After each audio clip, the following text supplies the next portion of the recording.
Hello students, this is Sukhdev sir. Welcomes you once again in the web classes. Students, I hope you all are doing well at home and watching the videos regularly. And we have started English grammar from last two videos. In the first one, we have understood the types of parts, or you can say parts of speech. There were 8 parts of speech, and in the previous video we have understood the detailed explanation of noun, in which we have understood the definition or meaning of noun and kinds of noun. And from today we shall continue with the other part of a speech, that is known as pronoun. Let's start. Students, in the previous video we have gained details about pronoun. A pronoun means pro plus noun, means naming a noun. You can say whatever or whichever the word which takes place of noun, means noun का जो place लेता है, the word you can use instead of noun, that can be called pronoun. Where it is the meaning a word that is used for a noun, it is called as pronoun. Means noun की जगह पर noun का place अगर कोई word लेता है, that can be called pronoun. अब देखते हैं the types of pronoun, जो हम last video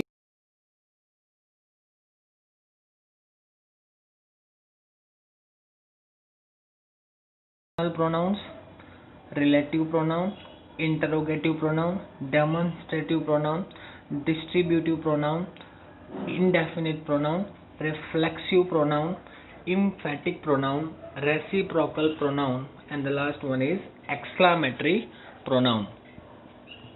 And the first one is personal pronoun, which we have understood in the last video. Personal pronoun, इसका मीनिंग क्या होता है? A pronoun that indicates person is called a personal pronoun. तो इसके अंदर आपने देखा था first person, second person, third person, singular और प्लूरल. इनका तो आपको पता ही है. सिंगुलर कौन कौन से हैं? ही, सी, इट और any kind of proper name. He, she, it और any kind of proper name. Plural में किसको बोल सकते हो? I, you, we. और थर्ड पार्टीज के बारे में आपको पता ही है, बराबर. तो चलिए, ये मैं आपको एक्सप्लेन ऑलरेडी कर चुका हूँ. अब हम आगे देखते हैं सेकंड टाइप जो प्रोनाउन का है. और उससे पहले देखो स्टूडेंट्स, यहाँ पर एक एक्सरसाइज दी है, तो पहले हम वो सोल्व कर लेते हैं तो आप आराम से ताकि कर सको. जैसे John. John is a name of a man. John lives in Mumbai. Blank is a doctor. तो जॉन इज अ मैन और बॉय आप लोग बोल सकते हो, या तो मैन बोल सकते हो या फिर बॉय बोल सकते हो. मैन या बॉय की जगह पर हम, ये नाउन है. कौन सा नाउन है? नाउन है. इसकी जगह पर हम किसी वर्ड का यूज करेंगे, that can be called pronoun, बराबर. तो इसकी जगह पर कौन सा प्रोनाउन आएगा? तो जॉन की जगह पर आप किसका यूज कर सकते हो? ही. तो ही इज अ डॉक्टर. तो यहाँ पर क्या आना चाहिए? H E. He is a doctor. All the people like. All the people like, हम किसके बारे में बात कर रहे हैं? जॉन के बारे में. तो all the people like him. All the people like him because of blank helping nature. किसका? तो जॉन का. तो इसमें हम लगाएंगे हिज. क्या लगाएंगे? हिज. तो इसको डिटेल में आप रिटेन हो, रट्टा मारने से बेटर है इसको प्रैक्टिकली समझो कि इन वर्ड्स का किस तरह से यूज़ किया जाता है. जैसे यहाँ पर ये जो वर्ड यूज़ किया है इसको हम ऑब्जेक्ट बोलते हैं. क्या बोलते हैं? ऑब्जेक्ट. Object pronoun. तो इसका यूज़ किस तरीके से प्रैक्टिकली अगर आप लैंग्वेज को समझोगे तो आपको ऑटोमेटिकली ये पता चलने लगेगा. तो John lives in Mumbai. He is a doctor. All the people like him because of his helping nature. Blank hospital is located at. Blank hospital is located at Andheri and most of. हाँ, तो किसका hospital है? तो John का. Means his hospital. क्या आएगा? His hospital is located at Andheri and most of his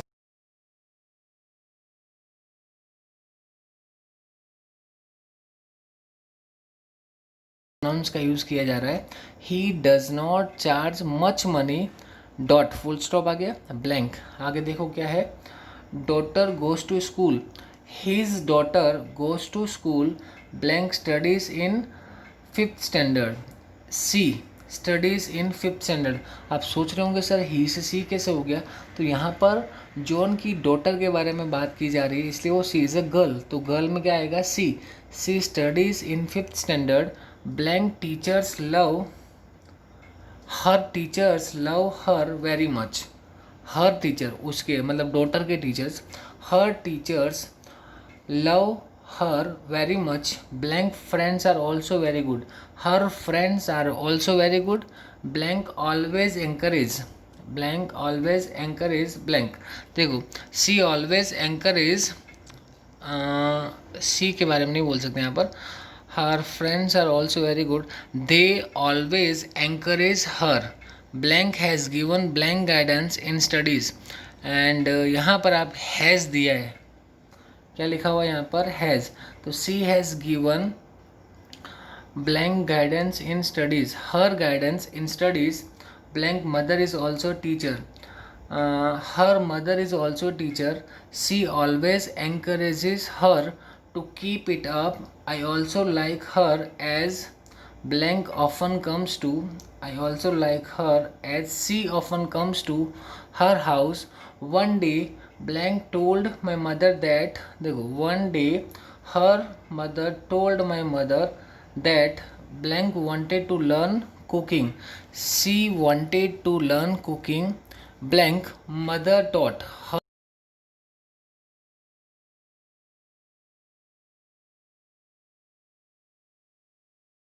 ऐसे ही बता दिया, आप लोग सेल्फ प्रैक्टिस करके अच्छे से समझ के इस पैराग्राफ को सोल्व कर सकते हैं for better knowledge of pronoun. What kind of pronoun, personal pronoun. जो भी आपको मैंने बताया है, देखो स्टार्टिंग में मैंने आपको इस तरीके से बताया था, तो ये जितने भी दिए हुए खास करके इनका यूज़ सीखना है आपको। Subject, object, possessive and reflexive. मतलब अगर आई दिया है तो ये इसके जो फॉर्म्स है आई, मी, माई, माइन, माई सेल्फ, इन सब का यूज़ किस तरीके से करना है। तो आपको पता है कि सब्जेक्ट स्टार्टिंग में आता है, ऑब्जेक्ट आफ्टर वर्ब आता है, पजेसिव मीन्स आपको अगर कोई थिंग आपसे बिलोंग करती है, that is means you are the person who purchase that thing, ऐसा बोल सकते हो। वो आपकी चीज़ें, लाइक ये मेरा घर है, दिस इज़ माई हाउस, तो पॉजेसिवनेस में आप लोग इस तरीके से यूज़ कर सकते हो। और रिफ्लेक्सिव में मतलब अपने आप को या सब्जेक्ट को रिफ्लेक्ट करना हो तो आप लोग माई सेल्फ कर सकते हो। जैसे आई, मैं अपने आप को रिफ्लेक्ट कैसे करूँगा, I myself is a very good student. तो इस तरीके से आपको ये सारे वर्ड्स का यूज़ करते सीखना है। वी है तो वी का अस, आवर्स, आवर सेल्फ, इस तरीके से आपको क्या करना है, यूज़ करके सीखते रहना है, ठीक है। तो ये वाली एक्सरसाइज आपको एज अ होमवर्क में दे रहा हूँ, तो आप अच्छी तरह से इसको सॉल्व कर लेना। तो स्टूडेंट्स नेक्स्ट काइंड है relative pronoun. A pronoun which shows relation is called a relative pronoun. ये तो इसका नाम है रिलेटिव, तो इट मीन्स इट सेल्फ। तो देख लो आप किस तरीके से रिलेशन क्रिएट करता है। The girl whom you met yesterday was my sister। तो गर्ल और मेरा दोनों के बीच का कनेक्शन कौन सा प्रोनाउन, whom, यहाँ लिखा ना whom। तो the girl whom you met yesterday was my sister। The pen which you have taken is mine। बराबर, तो ट्रांसलेट करने की ज़रूरत नहीं है, जो पेन आपने ली है वो मेरी पेन है, मीन्स पेन और मेरे दोनों के बीच में रिलेशन बता रहा है। Shows the relation. This is the lady, clear नहीं दिख रहा है, अब दिखेगा। This is the lady home everybody praises, means lady और एवरीबडी के बीच में रिलेशन कौन क्रिएट कर रहा है, relative pronoun, that is home, ठीक है। तो इसको बोलते हैं relative pronoun. What does it mean, it means relative pronoun which shows relation is called a relative pronoun. Means जो रिलेशन शो करता है टू पर्सन्स के बीच में या मोर देन टू पर्सन्स के बीच में, that can be called relative pronoun. तो ये आपके लिए मैंने एक्सरसाइज दी है, तो एक नॉर्मली ब्लैंक में आपको फिल करके बता देता हूँ ताकि बाकी का आप आराम से कर सको। यस्टरडे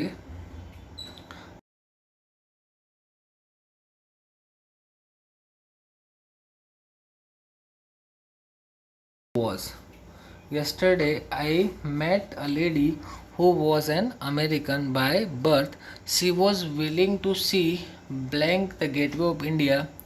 देखो she was willing to see the gateway of India which is, देखो यहाँ पे नॉन लिविंग थिंग है इसलिए क्या आएगा यहाँ पर विच। तो जितने भी रिलेटिव प्रोनाउंस होते हैं उन सभी का आपको यूज़ करना है। हु, हुम, वेर, वैन, हुम, बहुत सारे हैं। तो ये जितने भी वर्ड्स हैं उन सभी का यूज़ करके आपको जो मैं एक्सरसाइज दे रहा हूँ वो एक्सरसाइज को आपको क्या करना है, सॉल्व करना है। सिर्फ इतना ही नहीं, एक नेक्स्ट स्लाइड में भी है, यहाँ तक आपको सॉल्व करनी है। फिर एक्सरसाइज में देखो एक और सेंटेंस बता देता हूँ, उसके बेस पे आपको 15 सेंटेंसेस जो है वो सॉल्व करने हैं। She lives in a bungalow, a ghost lives there, इसको ज्वाइन करना है। Join the sentence using relative pronouns. She lives in a bungalow where a ghost lives there, या यहाँ को आप जो देयर लिखा है उसको रिमूव करके आप वहाँ पर वेयर से कनेक्ट कर सकते हो, बराबर। She lives in a bungalow where a ghost lives, where और देयर दोनों लिखोगे तो सेंटेंस का जो कंस्ट्रक्शन है वो थोड़ा बिगड़ सकता है। तो देयर को रिमूव करके आप किसका यूज़ कर सकते हो, वेयर। यहाँ का जो फुल स्टॉप है उसको रिमूव करके आप वेयर का यूज़ करके सेंटेंस को ज्वाइन कर सकते हो। सेकेंड नंबर जो है, a man had been killed, he was taken to the graveyard yesterday. A man had been killed, who, यहाँ पर who was taken to the graveyard yesterday, यहाँ जो ये वर्ड यूज़ किया ना ही, उसको आप हटाकर दो मतलब सेंटेंस का रिलेशन क्रिएट कर सकते हो। और man who had been killed, जिस आदमी को मार दिया गया, उस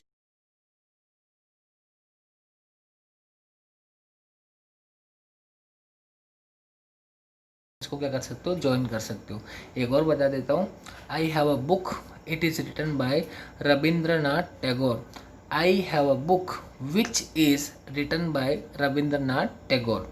एक और बता देता हूँ, give me a pen to write a letter, blank it was gifted to you on 16th birth anniversary. तो give me a pen to write a letter which was gifted to you on 16th birth anniversary, ठीक है। तो इस तरीके से आपको ये 15 sentences जो है एक्सरसाइज में सॉल्व करने हैं एज अ होमवर्क, बराबर। चलिए अब नेक्स्ट पार्ट कौन सा है, नेक्स्ट काइंड कौन सा है वो देख लो, इंटरोगेटिव प्रोनाउन। तो इंटरोगेटिव वर्ड्स तो आपने बहुत सारे सुने होंगे, बराबर। तो उसमें वॉट, हु, विच, हुम, बराबर। तो ऐसे बहुत सारे हैं, अगर आप देखोगे स्टडी करोगे तो आपको पता चल जाएगा। इसका मीनिंग बता देता हूँ। A pronoun which ask a question is called a interrogative pronoun. जैसे who won the match, which is her pen, whom does he hate, which of these books do you like. Interrogative pronouns have been underlined above, यहाँ पर underline नहीं किया तो मैं कर देता हूँ, ये हु, विच, हुम, विच, ऐसे बहुत सारे प्रोनाउंस है इंट्रोगेटिव प्रोनाउंस, आप उन सभी का यूज़ कर सकते हो, ठीक है। तो उसको बोलते हैं हम इंट्रोगेटिव प्रोनाउन। तो ये वर्ड्स दिए हुए हैं, ये सारे मैं बता देता हूँ तो आपको समझ में आएगा। Interrogative pronounce, blank bungalow is this, तो यहाँ पर आप हुज का यूज़ कर सकते हो, हुज, ये बंगलो किसका है, तो whose bungalow is this. Blank is her house, blank is her house, तो वेयर इज हर हाउस, यहाँ पर आप सेकंड वाले में क्या यूज़ कर सकते हो, वेयर।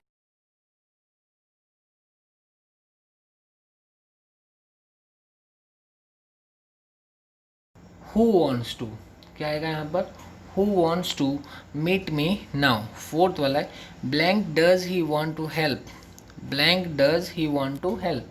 वाई, यहाँ पर आप किसका यूज़ कर सकते हो, why, why does he want to help, बराबर। तो ऐसे बहुत सारे हैं जिनको आप रिकॉल करो, याद करो, बचपन से आप लोग देखते हो। और पार्ट्स ऑफ स्पीच जो स्पेशली 11th और 12th का टॉपिक नहीं है, it is a topic of class 8, 9, 10, 11, 12 सब जगह आता है। It is used in all kind of classes, जितने भी क्लास है सभी जगह पर इसको यूज़ कर सकते हो। तो जितने भी इंट्रोगेटिव है, interrogative helping verbs like what, where, when, who, whom, whose, why, बराबर, ये जितने भी हैं सभी का आप लोग जो है इंट्रोगेटिव प्रोनाउन ही बोले जाते हैं। तो उनका यूज़ करके उनको रिकॉल करके सेंटेंस को कंस्ट्रक्ट कर सकते हो। लास्ट है, blank will create problems tomorrow, who will create problems tomorrow, बराबर। तो ये एक्सरसाइज थी जो आपको सॉल्व करनी है। आई थिंक और भी होंगे इसमें, ये 5 बाकी के जो बचे हैं वो आपको करने हैं। अब नेक्स्ट आता है demonstrative pronoun. What pronoun? Demonstrative pronoun. A pronoun which demonstrates a noun, an object, a complement, etc. is called a demonstrative pronoun. Demo word use किया है कभी? तो डेमो जो बताता है या डेमोन्स्ट्रेट जो करता है, तो उन वर्ड्स को शो करने के लिए जो वर्ड्स यूज़ किए जाते हैं उन सभी वर्ड्स को हम क्या बोल सकते हैं? Demonstrative pronoun. जो नाउन को डेमोन्स्ट्रेट करता हो, ऑब्जेक्ट को करता हो, कॉम्प्लीमेंट को करता हो. जैसे दिस इज योर रिजल्ट, तो रिजल्ट को डेमोन्स्ट्रेट कौन कर रहा है? दिस. तो this is a demo.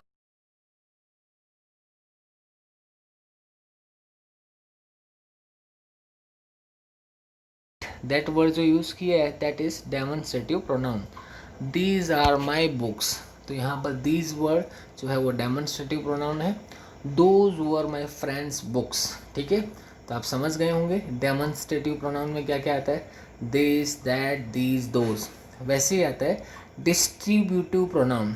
Distributive pronoun, a pronoun which distributes a group or a pair is called a distributive pronouns. Each, every, either, neither, anyone, none, etc. are distributive pronouns. जैसे बोलता ना, each of these pens will be sold. None of the students can solve it. I shall be thankful to God. Either of these students must have taken it. Neither of your friends will come. तो ये each, every, either, neither, anyone और none, इस type के जो words होते हैं उन सभी को अपने क्या बोल सकते हैं? Distributive pronounce. क्या बोल सकते हैं? Distributive pronoun. इन सभी का यूज़ जो है ये सेंटेंस के थ्रू आप समझ सकते हो. Distributive pronouns have been underline. ये देख लो 1 2 3 4.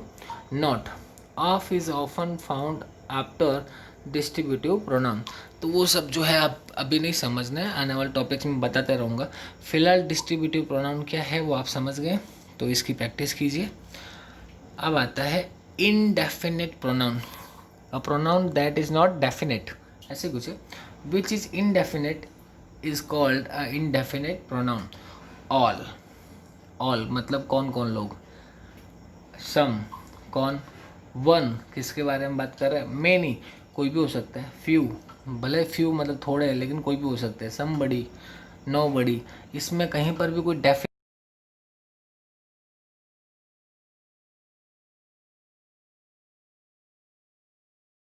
कहा जाता है. None will come to help you. A few can build houses. One should know one's job. Many have been failed. बराबर. तो जितने भी वर्ड्स लिखे हुए हैं सारे के सारे इनडेफिनेट प्रोनाउंस है. अब आता है रिफ्लेक्सिव प्रोनाउन. तो रिफ्लेक्सिव में जो पर्सनल प्रोनाउंस में नहीं लास्ट में था, myself, herself, himself, yourself, ourself. तो जो रिफ्लेक्ट करता है अपने आप को या सब्जेक्ट को, जो रिफ्लेक्ट करता है, ही हिमसेल्फ. जैसे ही हिमसेल्फ है डॉक्टर, वो खुद एक डॉक्टर है. ही सी हर सेल्फ अ टीचर. बराबर. तो ही सी इन सबको रिफ्लेक्ट करते हैं, इसलिए उनको बोला जाता है reflective pronoun. A pronoun which reflects the action towards the subject is called a reflexive pronoun. She hurt herself while playing. She hurt herself. तो एक्शन जो है हर्ट का, वो हर्ट एक्शन को रिफ्लेक्ट कौन करता है? Her self. You have invented this machine your self. Invention, invent, that is a action, that is a action. उसको रिफ्लेक्ट कौन कर रहा है? योर सेल्फ वर्ड जो है वो. I shall do it myself. I subject को reflect किया जा रहा है. He solve his problem himself. बराबर. तो ये रिफ्लेक्शन है, रिफ्लेक्ट किया जा रहा है. जो भी एक्शन है वो एक्शन को टूवर्ड्स सब्जेक्ट, कौन सब्जेक्ट है, कौन कर रहा है, उसको रिफ्लेक्ट करता है. That is why it is called reflective pronoun. ठीक है. अब नेक्स्ट जो आता है वो है इम्फेटिक प्रोनाउन. इम्फेटिक प्रोनाउन और रिफ्लेक्सिव प्रोनाउन दोनों में माइनर सा डिफरेंस है, थोड़ा सा ध्यान से समझना. यहाँ पर जो है reflexive pronoun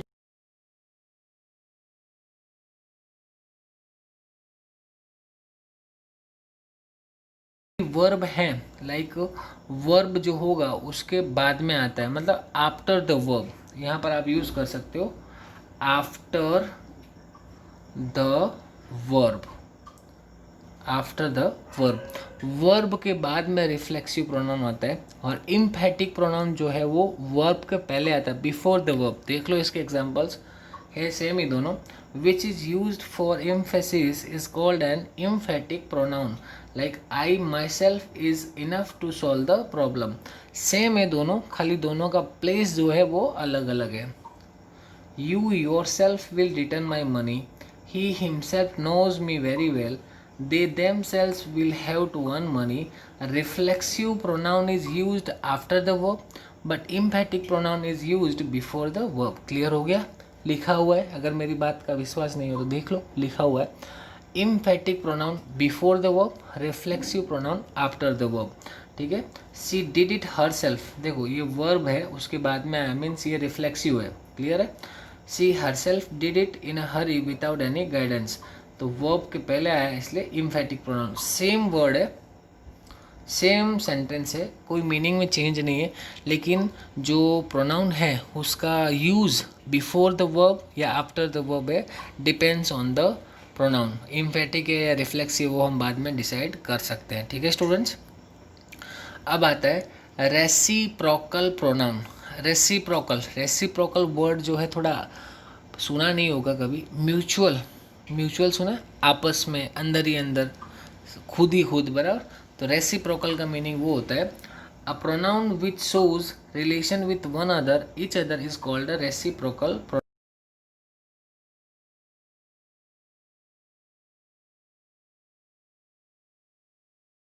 relation. What kind of it is relation वो मैटर नहीं करता है, लेकिन रिलेशन शो करता है अपने आप के साथ, एक दूसरे के साथ। The two girls hate each other, वो दोनों गर्ल्स एक दूसरे से नफरत करती है। The two boys love each other, कुछ भी हो सकता है।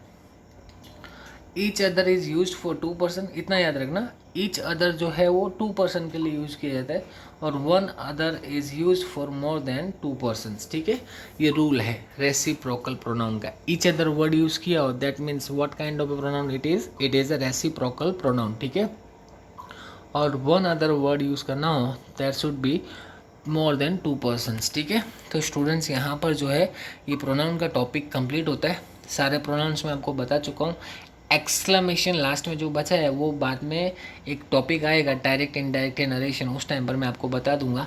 एक्सक्लेमेशन आपने सुना ही होगा वैसे, जैसे ऐसे बहुत सारे वर्ड्स होते हैं, ये वाले स्लाइड में बता देता हूँ मैं आपको।